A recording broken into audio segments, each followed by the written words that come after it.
In this video, we're going to be looking at measuring up for a towel bar that will fit the Premier and Deluxe series. This here is a Premier unit.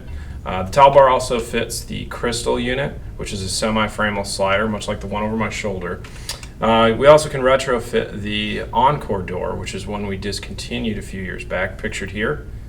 This towel bar can modernize this door and make it, it functions just the same as the original hardware.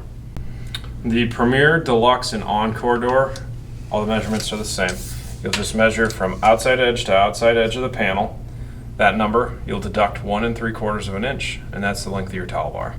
The Crystal series is similar, but a little bit different. You'll measure outside edge to outside edge of the glass, and then instead of deducting 1 3/4, you'll deduct 3 inches.